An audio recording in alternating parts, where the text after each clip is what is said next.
हमारे साथ में मौजूद हैं कथावाचक नानक चंद शर्मा। आपको बता दें 2 दिन पहले रामलीला मंच के ठीक पीछे गाटा संख्या 196 में जो कुछ लोग खोखे और होटल वगैरह जो चलाते थे, वहाँ पे छोटा मोटा व्यापार करते थे, वहाँ पर जेसीबी लगाकर उन्हें उजाड़ा गया था। उसको लेकर वहाँ पे नानक जी पहुँचे। इनके साथ में क्या हुआ वो ये खुद ये बताएंगे। बहुत बहुत धन्यवाद आई टुडे चैनल। असल में मेरी रात में किसी श्याम रस्तोगी से वार्तालाप हुई थी, तो मैं श्याम रस्तोगी के घर पर, मैंने कहा था मैं तुम्हारे घर पर सुबह आ जाऊंगा, कोई काम है। जैसे मैं श्याम रस्तोगी के घर पर जा रहा था तो रास्ते में देखा कि जेसीबी चल रही थी।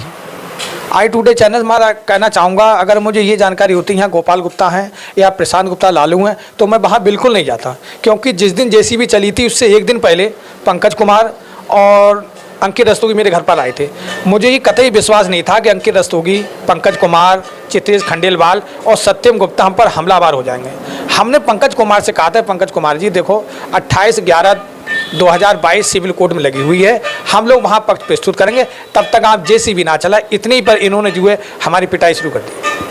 नहीं, आपको ये पता था, पहले पता था कि वहाँ जेसीबी चल रही हैं और आप शिकायत करता है, आप लगातार इन मामलों को लेकर रामलीला मंच के पास में जो भी जगह जहाँ निर्माण हो चुके हैं या जो निर्माण के प्रयास हो रहे हैं वहाँ को पे आप लगातार शिकायतें कर रहे हैं। आपको ये पता होगा, इससे पहले भी आपके साथ में मारपीट हो चुकी है 1-2 बार।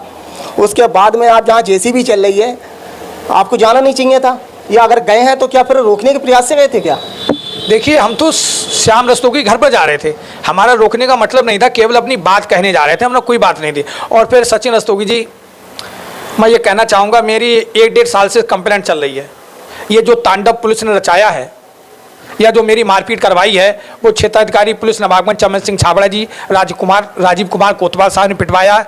और इस पूरे तांडव के जिम्मेदार नवाबगंज के तहसीलदार हैं। नवाबगंज के तहसीलदार के पास मेरी शिकायत दर्ज है। तहसीलदार की रिपोर्ट अभी तक आईटीएम पास पहुंची नहीं है और तासे पहले पुलिस ने तांडव कर दिया। जब मेरी दूसरा जो पक्ष है, जब मेरी उनसे बात हुई तो उनका ये कहना था कि जगह हमने खरीदी है, हमने पैसे डाले हैं, हमारे नाम बैनामा है, लेकिन नानक चंद शर्मा बेवजह से शिकायतें करते रहते हैं, किसी लालच के चलते वो पूरा नहीं कर पाए, इसलिए उन्होंने हमारे ऊपर हमला करा, जिसमें हमारे जो खंडेलवाल, जो हमारे चित्रेश खंडेलवाल हैं, उनको भी चोट आई। इस दौरान उनके साथ भी दोनों पक्षों में मारपीट हुई, उनका ये कहना है। देखिए, हो सकता है हमारे उत्तर प्रदेश के डीजीपी रह चुके ओपी सिंह ने कहा है कि किसी भी, चाहे तो आबादी ज़मीन हो और चाहे कृषि जमीन हो, उस पर अवैध कब्जा बगैर राजस्व टीम के नहीं हटाया जा सकता। ना राजस्व के तहसीलदार थे, ना तहसीलदार थे, ना लेखपाल थे, ना कानूनगोर थे। और इस अपने ही डीजीपी के आदेश का उल्लंघन करते हुए पुलिस ने सीधे मुरारी लाल जी, सत्यम गुप्ता, पंकज कुमार को आदेश दे दिया कि जाओ तुम जेसीबी चलाओ, और जब पूरा हट जाएगा तब हम आ जाएंगे। आपके साथ में किन किन ने मारपीट की? और ये देखा गया था कि आप सड़कों में भाग रहे थे, इस दौरान आपके ऊपर हादसा हुआ, क्या हुआ पूरी बात बताएं। देखिए, सबसे पहले तो ये बताना चाहूंगा कि मेरी 2 दिन पहले अंकित रस्तोगी से वार्तालाप हुई थी, तो अंकित रस्तोगी ने मुझसे ये कहा था कि नानक चंद, तुम्हारी शिकायतों को दबाने के लिए हमें 3 पार्टनर बिना पैसा के इसमें बनाने पड़ गए। देखिए, सत्यम गुप्ता को तुम आपसे वार्तालाप होती, सत्यम गुप्ता से मेरी आए दिन वार्तालाप होती थी। मुझे केवल प्रशांत गुप्ता लालू से डर था, मुझे गोपाल गुप्ता से डर था, लेकिन सत्यम गुप्ता से मुझे कतई डर नहीं था, मुझे भरोसा ही नहीं था। अगर मुझे पता लगता कि ये मुझे मारेंगे तो मैं नहीं जाता। मेरे साथ धोखा हुआ, फ्रॉड हुआ। और दोनों, जब अंकित रस्तोगी, पंकज कुमार मेरे घर पर आए और मेरे मन में कुछ दुर्भावना होती तो शटर बंद करता, इनको घर में मारता गिरा के, और 354 और 452 FIR कराता। लेकिन ना, हम अपनी जमीन बेच देंगे सचिन, लेकिन हम अपना जमीर नहीं बेचेंगे। तुम मेरे घर पर बैठे हो, अगर मैं चाहूं तुम्हारे साथ कुछ भी कर सकता हूं, लेकिन ना, जमीर नहीं बेचेंगे, जमीन बेच देंगे। इन्होंने अपने जमीर बेच दिए, इन्हें अपना धर्म बेच दिया, एक निहत्थे व्यक्ति पर हमला किया। याद रखना इस बात को कि पितामह ने पूछा, जब द्रौपदी का चीर खिंच रहा था तो कन्हैया ने कहा, पितामह, द्रौपदी का चीर खिंच रहा था तो तुमने आपत्ति क्यों नहीं की? और इसके बाद घटना बताना चाहूंगा, जब राजा दशरथ ने तीर मार दिया श्रवण कुमार के, तो राजा दशरथ से कहा, उनके माता पिता ने रोके, राजा दशरथ, मैं तुम्हारा कुछ नहीं कर सकता, लेकिन जिस तरीका से मेरे पिरान गए, इसी तरीके से राजा दशरथ तुम मरोगे।